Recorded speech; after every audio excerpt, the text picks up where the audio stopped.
Mövsümün başlamağına artıq günlər qalıb. Biz hazırlıqlara başlamalıyıq.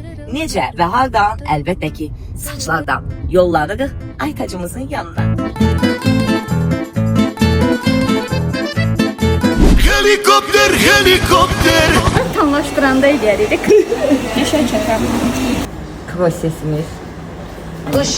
Işın artık neremize sürecek ne kadar makine varsa bugün bizim için çalışacak. Ben beni tanımak istemiyorum. Bu dışda evdə o plitkalar olur. Ondan 5-6'sını yığıblar başımıza.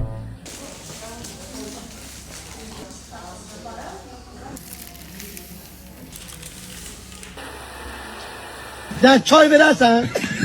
Çay. Xanımın nədir? Mayonezdir. Yox, deyirsə metandır. 2 yumurta, 1 stəkan un, vanil. Belə deyən sənin şəkli bir dənə yapay zeka ilə düzəldim. Görüm sənə pulverlığı yaraşır belə əldə şirniyyat ıslası kimi. You can ask the flowers.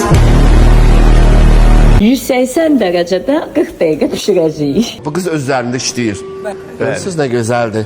Əvvəl səhnəyə gələndə məndən 5 betər. Gəl bir dənə də şəkil düzəldək. Güya mənim başım yeməkdə hazırlayır. You can ask the flowers. Aytac, bu dünyaya bir də gəlsəydin hansı sənəti seçərdin? Aşpaz. Qaynanama deyirəm ki, bax gör nə gözəl yemək pişirmişəm.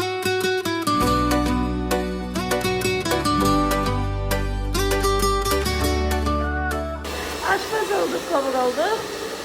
Əsas odur, qəşəng olur.